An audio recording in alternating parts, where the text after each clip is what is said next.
नमस्कार दोस्तों, Gurukul of politics पर आपका स्वागत है। मैं हूं आपका दोस्त धर्मेंद्र कंवारी और आप सभी को बसंत पंचमी की बहुत शुभकामनाएं।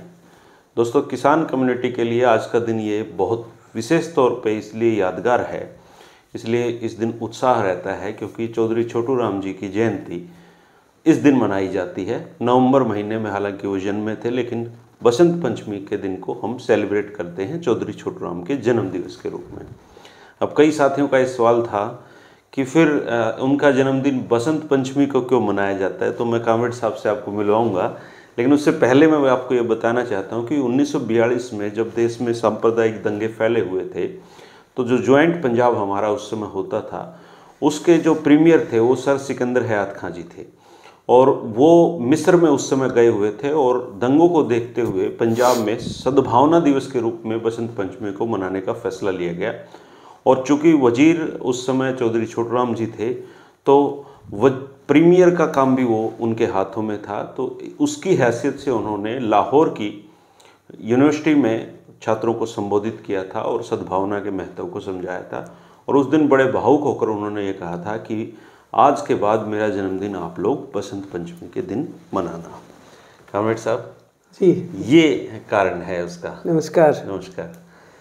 कि बसंत पंचमी के दिन चौधरी छोटू राम जी का जन्मदिन मनाया जाता है। जी नहीं, आपने सही फरमाया। ये बहुत सारे लोगों को इस बात की जानकारी है नहीं जी, तो ये अच्छी आपने ज्ञान दिया। और वैसे तो 24 नवंबर उनका 24 नवंबर है जन्मदिन है, लेकिन उनकी खुद की भी इच्छा ये थी कि मेरा जन्मदिन बसंत पंचमी पे। आज मेरे ख्याल से चौधरी चरण सिंह यूनिवर्सिटी का स्थापना दिवस भी है। हाँ, जिसमें आप पढ़े। जिस यूनिवर्सिटी का मैं विद्यार्थी हूँ, मैं भी उसका विद्यार्थी रहा हूँ। हाँ, अच्छा, ओके। हरियाणा एग्रीकल्चर यूनिवर्सिटी 2 फरवरी 1970 को वजूद में आई। वो जयंती उसकी भी आज है। तो उससे पहले हम पंजाब एग्रीकल्चर यूनिवर्सिटी के अंडर हिसार कैंपस कॉलेज होता था वेटनरी का, एग्रीकल्चर का भी, बट कैंपस हिसार था। बाद में मतलब आप ये लगो कि हरियाणा जब अलग पंजाब और तो आप उसके फर्स्ट बैच के स्टूडेंट हैं, इसका मतलब? मैं सेकंड का समझो। हाँ। तो इसलिए एग्रीकल्चर यूनिवर्सिटी का, क्योंकि कृषि के साथ ताल्लुक है और चौधरी छोटू राम का भी जो कृषि संबंधी कानूनों को बनाने में, खास तौर पे जो APMC जिसको कहते हैं, agriculture produce market committee act 1939, जिसके ऊपर आज मतलब संकट के बादल मंडरा रहे हैं, मंडियों को समाप्त करने, सबसे ज़्यादा चर्चा में रहने वाला एक्ट है ये, इसलिए और भी ज़्यादा प्रासंगिक ये चीज़ हो गई है। और क्योंकि हम हरियाणा एग्रीकल्चर यूनिवर्सिटी की बात कर रहे हैं, तो हमारे हरियाणा के एक बहुत बड़े कृषि वैज्ञानिक जो वीट ब्रीडर यानी पौध प्रजनन के वैज्ञानिक थे, डॉक्टर रामधन सिंह जी, कलोई गांव से ताल्लुक था उनका। अब ये भी थोड़ी सी अफसोस की बात है कि हरियाणा के नहीं, जब इनके ऊपर मैंने एक बार वीडियो बनाया था, अच्छा, तो कई लोगों ने ये हैरानी जाहिर की थी कि ये रोहतक के रहने वाले थे। अब ये हमारी बदकिस्मती है, किलोई के रहने वाले, क्या करें। वरना तो आप ये देखिए कि नोबेल प्राइज विनर थे डॉक्टर बोरलो, वो अमेरिका के थे, और जब वो इंडिया आते थे तो सबसे पहले सोनीपत आके इनसे मिलते थे। और जबकि उनके कल्चर में नहीं है, वो इनके पाँव छूते थे। पाँव छूते का ये जो तस्वीर इस पुस्तिका के अंदर एक तस्वीर है, आपने ठीक फरमाया। उसमें वो इनको मेडल दे रहे हैं, सोने का मेडल बना के लाए थे, और पैर छू रहे हैं उनके। मतलब ये बात, तो उनको कितनी बड़ी मान्यता देते थे। तो उनके संबंध में अब ठीक है, हमारी यूनिवर्सिटी में ये देखिए, ये वो तस्वीर है पैर छूने वाली, और वो उनको आशीर्वाद दे रहे हैं कंधे पे हाथ रख के। हमारी यूनिवर्सिटी में जो बीज फार्म है उसका नाम डॉक्टर रामधन सिंह बीज फार्म है, लेकिन बहुत सारे लोगों को ये नहीं पता वो कौन थे। अब बीज की खोज से हम इतने दूर जा चुके हैं। कृषि मेला लगता था ना उधर, कृषि मेला अभी भी लगता है। हाँ, तो मैं जब देखते हैं रामधन सिंह और रबी दोनों सीजन में मेला लगता है उस फार्म के ऊपर। तो ये इनके बारे में एक बहुत ही अनजाना रहस्य, एक रहस्य क्या, एक ऐसा एपिसोड कहिए या एक ऐसा प्रकरण हुआ था जिसको बहुत सारे लोग नहीं जानते। हाँ, पता नहीं है उस घटना का। मेरे एक टीचर थे डॉक्टर R.K. लाकड़ा, वो अभी ऑस्ट्रेलिया में रहते हैं, बच्चों के पास एंटोमोलॉजी के कीट शास्त्र के थे। उनका इनके साथ निजी ताल्लुक था और ये मिलने जाते थे उनके। तो उस समय उनकी खुद की एक बताई हुई बात जो है, यानी इन्होंने लायलपुर से जो FA होती थी पहले 12वीं क्लास, वो कृषि में की। और फिर ये बिहार के अंदर जो जगह पूसा, जहाँ पर ये इंस्टीट्यूट होता था, जो अब दिल्ली में आ गए, पूसा के जगह पे एक फार्म के ऊपर ये फार्म मैनेजर लग गए और BSc एग्रीकल्चर भी कर रहे थे। तभी से इनका जो काम था वो बीज के अनुसंधान में जी बहुत ज़्यादा इनकी रुचि थी। तो इन्होंने काफ़ी सारा वो जो सीड था बीज का वो इकट्ठा कर रखा था। हम उसको कृषि की भाषा में जर्म प्लाज्म कहते हैं। बीज का भी आत्मा है जी, वो तो बीज की आत्मा ये कह सकते हो आप। तो बड़ी मुश्किल से, बहुत ज़्यादा मेहनत और लगन से, बिल्कुल दिन रात एक करके वो एक एक पौधार, एक एक बीज में से वो छांटना पड़ता है और फिर वो इन्होंने स्टोर करके रखा हुआ था ताकि आगे उसको मल्टीप्लाई करने की दृष्टि से। तो बहुत बहुमूल्य था।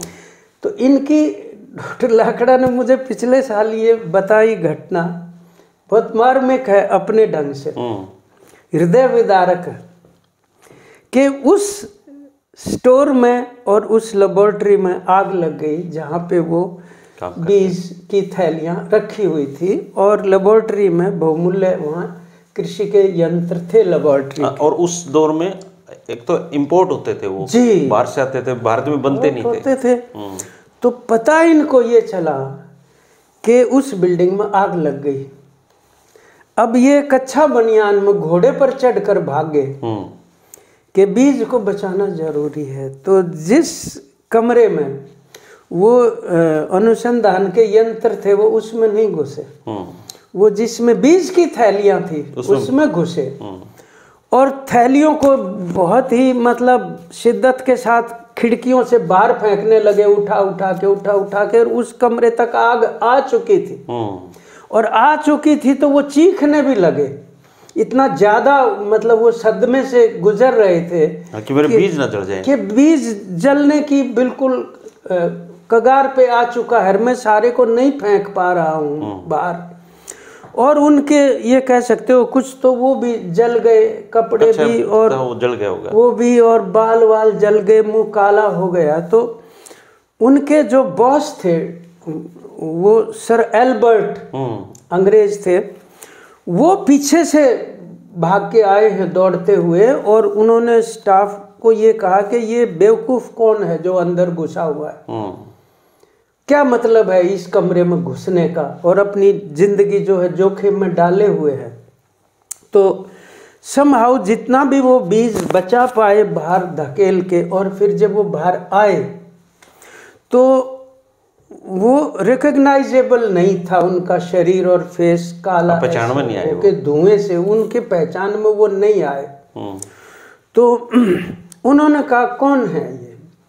बोला जी ये तो रामधन सिंह जी हैं। तो उन्होंने ये कहा सीधा इनको हॉस्पिटल लेके जाओ और परसों पेश करो मेरे सामने। वो कहने लगे कि मैं डर गया कि पेशी पड़ गई, अब पता नहीं क्या मतलब बनेगा तुम्हारे साथ। तो वो पेश हुए डरते डरते। एल्बर्ट ने ये कहा इनको, 1 महीने की छुट्टी तुम्हारी लिख के दे दिया कागज पे, लाहौर चले जाओ, पासपोर्ट बनवाओ, तुम्हारी आगे की पढ़ाई कैम्ब्रिज से होगी। अच्छा, तो तब ये वहाँ पे पढ़ने के लिए गए। मतलब बहुत अब आप ये देखो निष्ठा और प्रतिबद्धता अपनी खोज के प्रति और बीज को बचाने के लिए, मतलब तभी तो जी ये जो आज देश में गेहूं की जितनी भी उन्नत किस्में हमारी हरित क्रांति जिसको कहते हैं, तो ये इनके बीजों की वजह से आई है। बड़ी भूमिका है उनकी। डॉक्टर रामधन सिंह हुड्डा का योगदान और ये बहुत बड़ा है उनमें। डॉक्टर महावीर नरवाल ने ये पुस्तिका लिखी थी, अब वो भी नहीं है इस दुनिया में, मेरे क्लास फेलो थे। लेकिन अब इनको देखो एक मान्यता मिलनी चाहिए, क्योंकि उसके थ्रू हम उनको मान्यता नहीं दे रहे हैं, हम अपने कृषि के कॉज को और आज के दिन को मतलब याद कर रहे हैं। देखो कितना अच्छा दिन है कि आज हमने चौधरी छोटूराम जी को तो याद करते ही हैं जी जी, लेकिन आज डॉक्टर रामधन सिंह को भी याद किया है। रामधन सिंह को भी याद किया है। और उनकी पीएचडी पे बहुत सारे लोगों ने आगे शोध किए हैं। कितने ही शोध किए होंगे, बहुत बड़े व्यक्ति थे ये, लेकिन अपने दौर में ये बहुत गुमनाम रहे हैं। गुमनाम रहे हैं। शायद इनके पड़ोसियों तक को पता नहीं था कि ये कितने बड़े साइंटिस्ट सही बात है, नहीं पता होगा। मैंने यार रोहतक में किसी साथी से पूछा था, तो उनके पिताजी बोले वो डॉक्टर यहीं तो घूमया करता है। मैंने कहा यहीं घूमते थे, लेकिन बड़े आदमी थे। एक हिसार के अंदर एक शायर होते थे, वो दर्जी थे, उनका नाम था जख्मी हिसारी। जख्मी हिसारी, उनके बेटे निर्दोष हिसारी। ओह, आपको मालूम? मैंने शायरी पढ़ी है उनकी जी।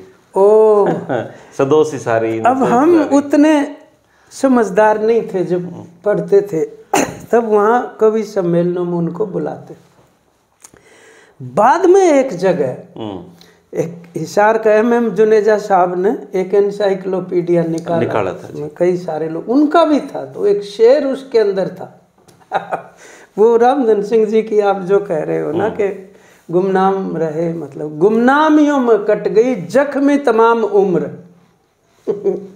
वो जख्मी हिसारी कहते हैं, गुमनामियों में कट गई जख्मी तमाम उम्र, सच तो ये है ख्वाहिश से शोहरत नहीं मुझे।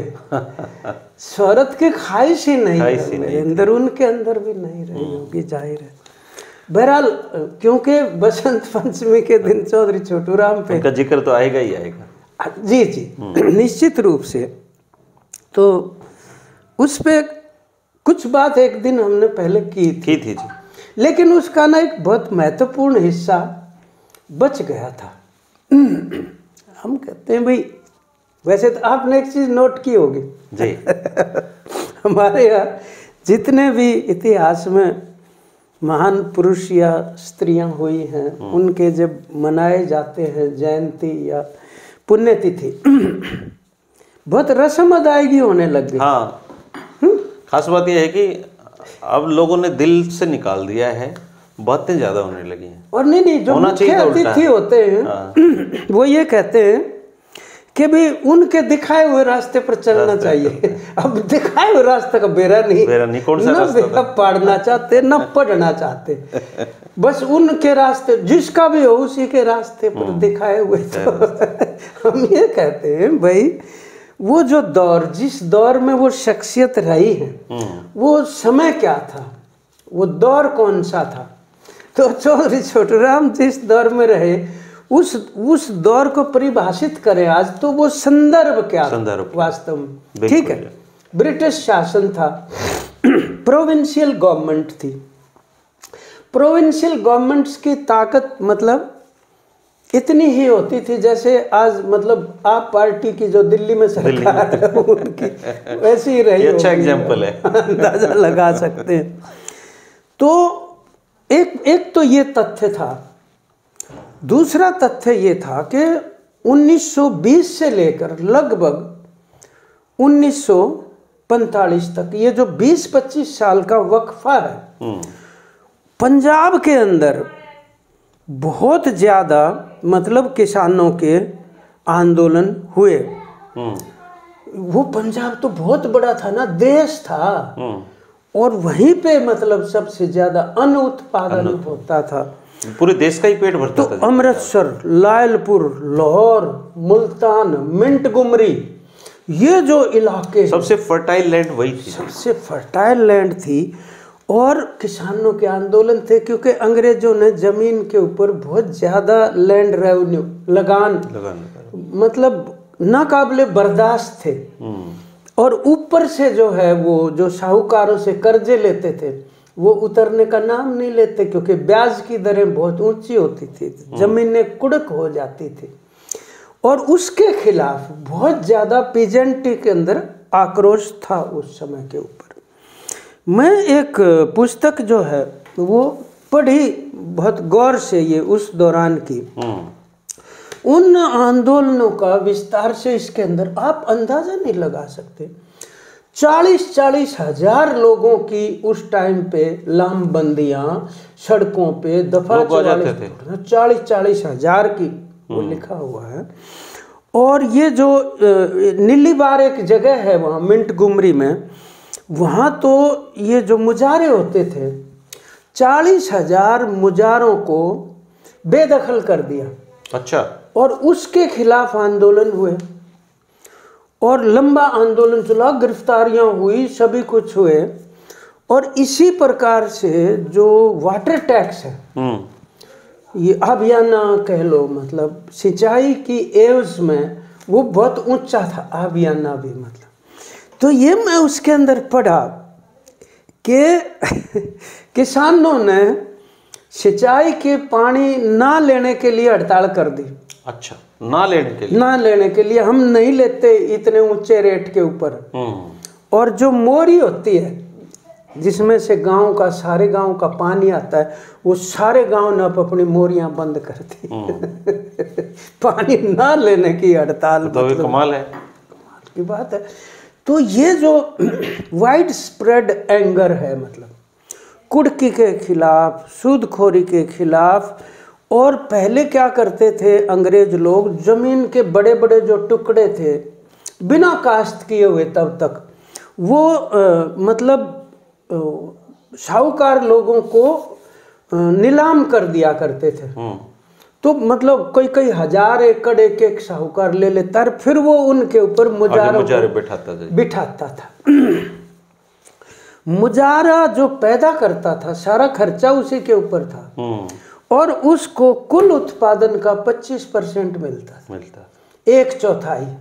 अब वो फिर कहाँ उसका गुजारा होने वाला था। उनके आंदोलन हुए कि हम 1/4 आपको देंगे लेकिन 3/4 तो हम रखेंगे। और आखिर फिर आधे के ऊपर समझौता होता है। और वो तो अब देखो, गवर्नमेंट तो गवर्नमेंट होती है जी, बिल्कुल, जिसकी भी है, तो उनका काम कानून व्यवस्था वो उस दौर का। लेकिन इसमें कोई शक नहीं कि ये जो शोषण था किसानी का और मुजारों का, इतना पीक पे था उस समय, बड़ा पीक पे था। हमारे यहाँ भी जो रियासतों के खिलाफ मतलब ऐसा ही हुआ, जो अपनी तो जींद की, वहाँ तो बाद में तो प्रजामंडल भी बने, प्रजामंडल बने कांग्रेस की बजाय उन इलाकों के अंदर। और ये जो असेंबली थी, प्रोविंशियल असेंबली, आपने जिसका जिक्र किया, सर सिकंदर हयात खान जिसके प्रीमियर थे, वो उस असेंबली में यूनियनिस्ट पार्टी जो थी इनकी बनाई हुई, फजली हुसैन और चौधरी छोटूराम और सिकंदर हयात खान, तीनों ने वो बनाई थी। तो यूनियनिस्ट पार्टी के तो एमएलए थे ही थे उसके अंदर। उसके अंदर कांग्रेस के भी थे, सोशलिस्ट भी थे और कम्युनिस्ट भी थे, वो एमएलए भी होते थे। तो ये जो बाहर के आंदोलन का इतना बड़ा दबाव था किसानों का, लाहौर के अंदर बड़े बड़े मुजाहरे होते थे, इससे बड़ा बल मिला चौधरी छोटूराम को कि वो कानून अब पास कर दिया जाए। वरना जो साहूकार लोग थे या सूदखोर थे, व्यापारी थे, इनका तो बहुत बड़ा प्रभाव था ना गलबा सरकार के ऊपर। तो मतलब छोटी सरकार के लिए भी उनसे टक्कर लेना आसान नहीं था। ठीक बात है। इन आंदोलनों की सपोर्ट की वजह से उन्होंने एक तो एपीएमसी एक्ट जो है मंडी वाला कानून बना दिया। उससे पहले नो वेट नो रेट, ना मोल ना तोल, वो सिस्टम था। पता नहीं कितनी तरह की मतलब कटौतियाँ की जाती थी वो किसान के उत्पाद में से ही। तो वो मंडी का कानून बनने के बाद रेगुलेट उसको कर दिया कि भाई यहाँ पे बाकायदा खरीदा जाएगा और सरकार इस चीज़ का रेगुलेशन और संचालन करेगी। ये अलग बात है कि आज तक उन मंडियों की असली भावना अभी भी नहीं, इलेक्शन नहीं होते हैं, वरना तो मंडियों के स्वतंत्र रूप से इलेक्शन होने चाहिए। बिल्कुल। खैर, तो वो जो एक वो कानून पास हुआ, फिर कुर्की वाला हुआ, कुर्की वाला कराया कि भाई आप अगर किसी ने कर्जा वापस नहीं किया साहूकार को, तो साहूकार को कानूनी तौर पर ये अख्तियार था कि वो उसकी जमीन की कुर्की करवा सकता है, कर लेगा। जमीन मान लो गरीब आदमी है, मुजारा है, तो उसके घर की कुर्की, उसके पशुओं की कुर्की, बैलों की कुर्की वो की जा सकती थी, वो कानूनन था। उसको एक कानून पास करके खत्म कर दिया कि आप कुर्की नहीं कर सकते। और यही नहीं, ये कर दिया कि पीछे तक की हुई कुर्की है जो उनकी जमीन ने, जो ओरिजिनल मालिक है किसान, उसके पास रिस्टोर हो जाएंगे, वापस उसके कब्जे के अंदर आ जाएंगे। तीसरा कि काश्त करने वाले की जमीन गैर काश्तकार के नाम ट्रांसफर नहीं हो सकती। जो अदरवाइज कर लेते थे ना कि भी मेरे नाम करा दे, तो पहले ही उस तरीके से नहीं कर सकते। फिर जो ये मनी लैंडर्स जो लोग थे, उनकी रजिस्ट्रेशन कंपलसरी कर दी, यानी कोई भी बन जाएगा तो कोई भी सूदखोर नहीं बन सकता, कुछ न कुछ जवाबदेही या ट्रांसपेरेंसी जो है वो हो पाती। तो हम ये कह रहे हैं, दो चीज तो ये हुई उस संदर्भ में, जब चौधरी छोटूराम हुए, दौर क्या था, कालखंड हमेशा इतिहास का सही आकलन करने में मदद करता है। हमारे लोग कम करते हैं, आंख मीच के चल। तीसरी जो चीज थी, चौथी जो सबसे बड़ी, वो ये थी कि ये जो मजहब के नाम पर ध्रुवीकरण या पाड़ेबंदी बहुत तेजी से शुरू हो गई। बंगाल, बिहार में और पंजाब। उधर से मतलब हिंदू महासभा जो ये कहती थी कि भाई दो राष्ट्र सिद्धांत, कि भारत एक राष्ट्र नहीं है, दो राष्ट्र हो सकता है। और दूसरा फिर मुस्लिम लीग जिसने ये कहा कि पाकिस्तान, वो तो मांग ही रहे थे अलग, तो पाकिस्तान की मांग वो कर रहे थे। तो उस आधार के ऊपर वो ध्रुवीकरण जो है शुरू हो गया। वरना कायदे से देखा जाए तो राष्ट्रों का निर्माण मजहब के आधार पर नहीं होना चाहिए। उसके और जिन राष्ट्रों का निर्माण मजहब के आधार पे हुआ है, उनकी हालत कोई अच्छी नहीं है। तो पाकिस्तान फिर टूटा ना, 71 में बांग्लादेश बन गया। तो वो तो कोई गारंटी नहीं ना उस तरीके की, मतलब वो पाकिस्तान के एक कवि हैं इब्ने इंसा, बड़े प्रगतिशील कवि हैं। जेल वेल में पाकिस्तान की सरकार उनको डालती रहती थी, तो उन्होंने एक छोटी सी नज्म लिखी, बड़ी रोचक है। उन्होंने ये कहा नक्शे पे, बोला ये कौन सा मुल्क है? बोला ईरान मुल्क है। इसमें कौन सी कौम रहती है? बोला इसमें ईरानी कौम रहती है। ये कौन सा मुल्क है? बोले जर्मनी मुल्क है। कौन सी कौम रहती है? जर्मन कौम रहती है। ये कौन सा मुल्क है? बोला ये इंग्लैंड मुल्क है। इसमें कौन सी कौम? इसमें बोला इंग्लिश कौम रहती है। ये कौन सा मुल्क है? बोले पाकिस्तान है। बोला इसमें कौन सी कौम रहती है? तो बोला इसमें पंजाबी कौम रहती है, इसमें बलोच कौम रहती है, इसमें सिंधी कौम रहती है। बोला ये कौम तो हिंदुस्तान में भी है, फिर अलग पाकिस्तान क्यों बनाया? बोला गलती हो गई, माफ कर दीजिएगा, आइंदा नहीं बनाएंगे। ये इब्ने इंसा की कविता हो। खैर वो इतनी चरम सीमा के ऊपर वो प्रयत्न हो गए। और इस सरकार के ऊपर भी जो ये गवर्नमेंट थी, प्रोविंशियल गवर्नमेंट, इसमें प्रेशर था कि बहुत ज्यादा प्रेशर पड़ गया, दोनों तरफ का ही प्रेशर पड़ गया। मतलब हिंदू महासभा तो चौधरी छोटूराम को छोटू खान कहते थे। छोटू खान कहते थे, क्योंकि क्या मतलब है तुम मुसलमानों के साथ मिलकर सरकार चला रहे हो और उनके साथ यूनियनिस्ट वो उनको कहते हैं मैं किसानों की सरकार चला रहा हूँ। तो और वो इसलिए वो सिकंदर आयात खां के बाद खिजर आयात खां टिवाना प्राइम मिनिस्टर बन गए। वो सिकंदर साहब के बेटे नहीं थे, उनके बेटे दूसरे थे। वो पीएम बन गए। उनसे मुस्लिम लीग खफा होकर बहिष्कार कर दिया कि भाई तुम तो काफिर हो, मतलब तुम इनके साथ किस लिए मिले हुए। अब जिन्ना साहब भी बार बार लाहौर के चक्कर वो लगाते थे और मुसलमानों की बहुत बड़े इजलास करते थे प्रभावित करने के लिए कि भाई क्या करें। तो मुझे एक बार कॉमरेड रघुवीर सिंह हुड्डा ने एक किस्सा सुनाया। ये कॉमरेड रघुवीर सिंह हुड्डा जी कहाँ के थे? वो तो सांगी गांव के थे, अभी तो इंतकाल हो गया 2-3 साल पहले। उन्होंने सुनाया, बोले कि वो जिन्ना साहब को एक बड़ी कन्वेंशन इजलास लाहौर में मुस्लिम लीग की तरफ से सारे एमएलएज पे उन पे सब पे दबाव डाल दिया अफसरों पे कि उसमें आना पड़े। अब उनके सामने धर्म संकट खड़ा हो गया कि भाई अब क्या बनेगा। तो उन्होंने चोई छोटू राम से कहा कि भाई क्या करना चाहिए हमें। तो वो बोले तुम्हें क्या लगता है? बोले हमें तो ये लगता है क्या फ़ायदा वहाँ जाने का। बोले नहीं तुम्हें जाना चाहिए, नहीं तो तुम्हें आइसोलेट करेगा मुसलमानों। तो चौधरी रहमत खां नाम एक एमएलए का था, तो चौधरी छोटू राम ने उनको कहा तुम जाना ज़रूर और ऐसे ऐसे करना वहाँ जाके। तो अब वो जब तकरीर कर रहे थे जिन्ना साहब और वो बिल्कुल क्लाइमैक्स पे चली गई इमोशनल एंगल से, तो वो रहमत खां खड़े हो गए। बोले जिन्ना साहब माफ़ करना, एक सवाल था छोटा सा। अब इतना जब चरम सीमा पे और फिर अगला तो बिल्कुल तो वो आग बबूला तो होना ही था। बोल क्या सवाल? नहीं आप गुस्सा मत करना, छोटा सा सवाल मैं पूछ रहा था। धरती के ऊपर किसान पहले आके इस्लाम इसका क्या जवाब देंगे जिन्ना साहब? जबकि उनको पता है किसान पहले आ, जवाब तो लेकिन नहीं दे सकते। तो उन्होंने ये कहा मेरे को पता है तेरे अंदर कौन बोल रहा है।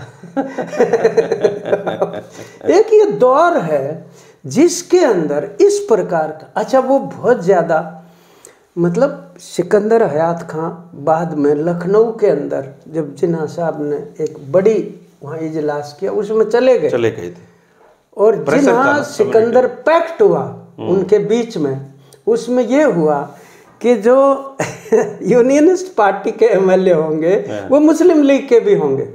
तो ये डबल मेंबरशिप का प्रावधान उसके अंदर हुआ था। ये एक ऐसी बात होती है जो फिरका परस्ती वाली, जो किसान को संगठित नहीं होने देती। और वो प्रोफेसर हरि सिंह खेड़ी जो उनकी जो बुक है, हाँ बेचारा जमींदार, उसमें वो कहते हैं जो छोटू राम के उर्दू के लेखों की हिंदी है वो, उसमें लिख रखा है कि किसान को जब होश आने लगता है तो एक क्लोरोफॉर्म का फोआ डुबो के ये फिरका परस्त ताकतें उसके नाक पे लगा देते हैं और वो बेहोश हो जाता है। फिर होश आने लगता है तो एक फोआ फिर। ये आज भी हो रहा है। मतलब इसलिए आज के दौर में उस बात की चर्चा करना बहुत ज़रूरी है कि ये जो हिंदू मुसलमान, हिंदू सिख कभी कुछ करके इस तरीके से जो एकता तोड़ते हुए कारपोरेट का एजेंडा लागू करने की बात है, ये तब ये कामयाब हो गए थे। चलो चोई छोटू राम तो वो गुजर गए 1945 में 45 में भाखड़ा डैम का, लेकिन कर गए थे जो कमीशनिंग की उनके दस्तकों से वो हुई और उसकी तामीर करवाने में जो संघर्ष किया, उनका बड़ा सपना था वो, बहुत बड़ा उनका। असेंबली के अंदर डिबेट्स के अंदर वो बार बार उस मसले को उठाते हैं, जो बाद के दौर में जाके देखें तो लाइफ लाइन बन गया एक तरह से खेती बाड़ी। सोच के देखिए अगर भाखड़ा डैम ना बना होता तो आप सोच के देखिए बिजली भी और पानी भी दोनों एंगल से मतलब वो जो है ऐसा कर पाए।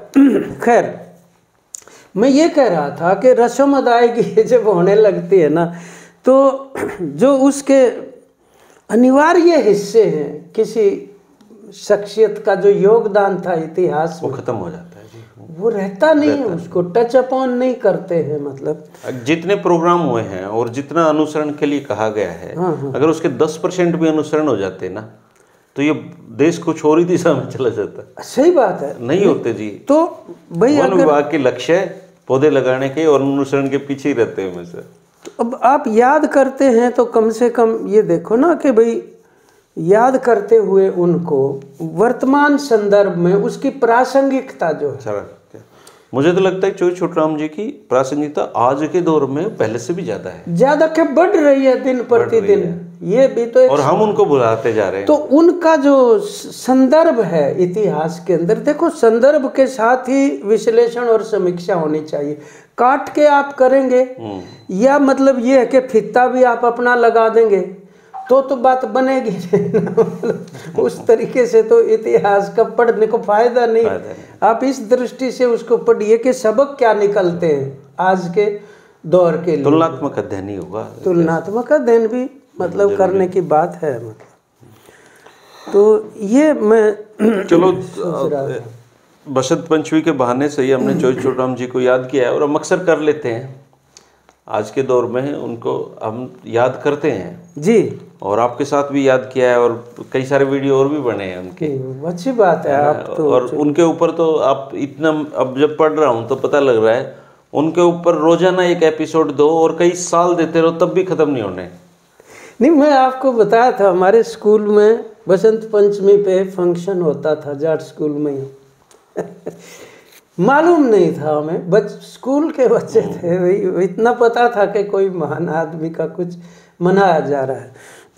लेकिन अब जो किसान आंदोलन हुआ पिछला 13 महीने का, उस दौरान थोड़ा सा ज़्यादा पढ़ने को, या अब दूसरी हमारी सबसे बड़ी विडंबना ये है कि अब वो बुजुर्ग नहीं रहे जिनसे हम उस समय की जानकारी ले सकते थे। अब वो प्रोफेसर हरि सिंह खेड़ी जट चोई छोटराम के घर रहते थे जब विद्यार्थी थे वहाँ, और वो ऐसे सुपर फास्ट ट्रेन की तरह भागते हुए आते थे और भागते हुए ही चले जाते, मतलब बैठने की फुर्सत। पैदल पैदल नापते थे वो पूरे रोड तक, जबरदस्त ढंग से पैदल। और अरे कहाँ है कामरेड, देश तो खा लिया, डिमक लग गई, तुम कहाँ बैठे हो। बाहर से ही गली से रुक्का मारना शुरू कर देते थे। तब तक आते, तब तक जाते हुए नजर आते थे। खैर, अब इतनी सच्ची बताएं सोधी नहीं थी, या कह लो भाई जरूर। अब मैं ये भी नहीं पता था कि जैसे हरि सिंह जी जो काम कर रहे थे उस दौर में कितना बहुमूल्य काम था वो। कितना बहुमूल्य काम, मतलब एक गांव का एक साधारण व्यक्ति, कैसे तो उन्होंने उर्दू के तर्जुमे पढ़े होंगे, कैसे उनका हिंदी में अनुवाद किया होगा। और दिखा देता हूँ मैं एक किताब उनकी, तुम्हें क्या फारसी, ये चोई छोटराम जी के जो लेख थे उर्दू और फारसी के, उनका हिंदी अनुवाद है, और जो का तो है। और फारसी के शेर व शायरी उसके अंदर, फारसी की उसकी भी हिंदी लिखी है उन्होंने हिंदी के अंदर।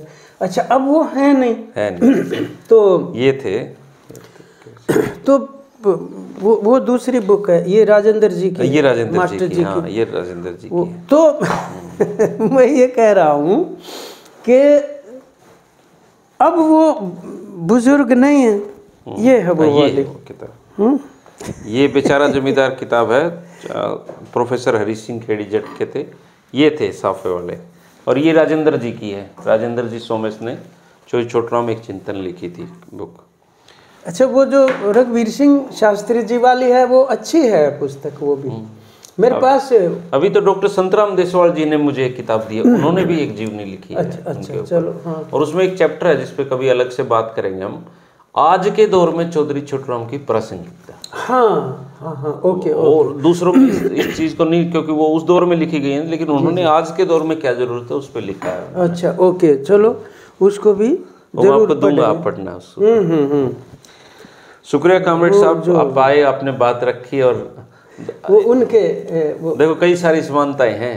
आपकी यूनिवर्सिटी में मैं पढ़ा, हाँ, आपके शहर में मैं रहा, हाँ, आप मेरे शहर में रहे, अब मैं आपके शहर में रह रहा हूँ। और अभी आप बुखार से ठीक हुए, मैं भी बुखार से ठीक हुआ।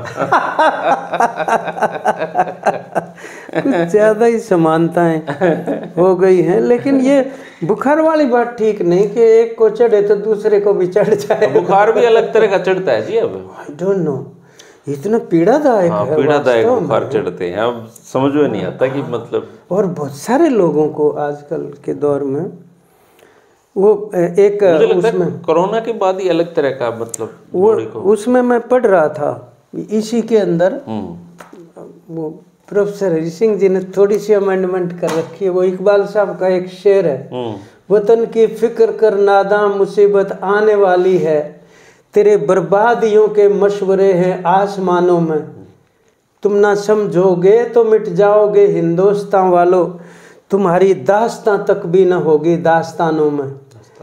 तो इतिहास से ये सबक लेना चाहिए। इकबाल तो बंटवारे में पाकिस्तान चले गए थे ना? पाकिस्तान चले गए, अदरवाइज तो वो सारे जहाँ से अच्छा हिंदुस्तान हमारा उन्होंने लिखा था।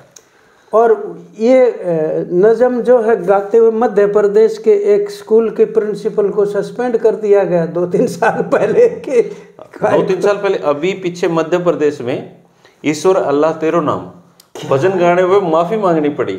और वाजपेयी जी की जयंती थी, अटल बिहारी वाजपेयी की जयंती के अवसर के ऊपर वो जो एक गायिका है उनका नाम है देवी, अच्छी गायिका है, ईश्वर अल्लाह तेरो नाम, इस बात के ऊपर मतलब बंद करवा दिया वो गीत। और माफी और तो और आप जिस यूनिवर्सिटी में पढ़े हो, जिस पे आप बहुत प्राउड फील करते हो, वहाँ पे आपके ही कॉलेज में एक अनपढ़ सन्यासी गुजर रहा है। कॉलेज में नहीं, डायरेक्टर ऑफ रिसर्च में, कृषि अनुसंधान केंद्र, डायरेक्टरेट ऑफ रिसर्च, वहाँ पे उसके आगे आगे यूं मतलब वो सिजदा करते हुए और उसके पीछे पीछे ऐसे। वीसी, आपके वीसी हैं वहाँ पे? वीसी तो हैं ही उस यूनिवर्सिटी में, लेकिन उस टाइम पर वो कोई और हैं, डॉक्टर गुप्ता कोई हैं शायद। ने कहा भाई ये क्या हो रहा है, आप मतलब डॉक्टर रामधन सिंह को तो याद नहीं कर रहे जो जिनका मतलब डायरेक्टर ऑफ रिसर्च के अंदर उस बिल्डिंग का नाम ही आरडी रामधन सिंह जी के नाम से होना चाहिए था। आज वहाँ आप मतलब बाबा जियों को इस तरीके से, भाई बाबा जी का कोई रिसर्च में योगदान हो ना? नहीं भाई रिसर्च में योगदान था, बाद में वैराग्य ले लिया, कोई बात नहीं, मतलब कुछ तो कंट्रीब्यूशन हो यूनिवर्सिटी में। देखिए तर्कशीलता के बिल्कुल विपरीत है, विज्ञान और तर्क जो है साथ साथ चलती हैं। अब ये कोई बाबा जी होके थोड़ी ना इन्होंने ये बीजों की खोज कर दी जिसकी वजह से हम आत्मनिर्भर बने। पर आजकल का दौर बाबाओं का ही, अन्न उत्पादन, मैं तो खुद सोच रहा हूँ बाबा बन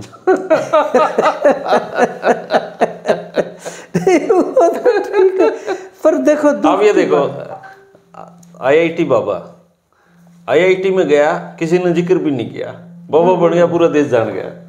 तो बाबा में स्कोप है अभी।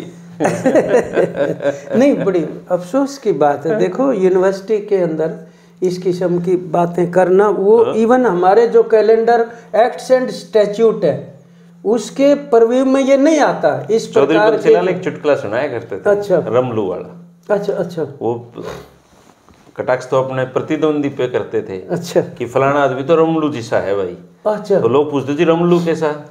बोले रमलू चक्की रान गया किसी के, चक्की रान ही नहीं आओ थी, पाट टूट गया, जोर से मार दिया, खड़ा होया तो चौखट का वो सिर लगा, वो दरवाजा टूट गया, चौखट तोड़ दी। आगे गया, वो घी के मटके है टंगे होते, वो बरोला फूट गया। गेट में को बाज के ले गया, वो ताई पेंडा लेके आओ थी, उसका टक्कर होगी। अरे बोले रमलू तने खड़े खड़े रहो, बोला ताई आगे जा, रोंदी जा।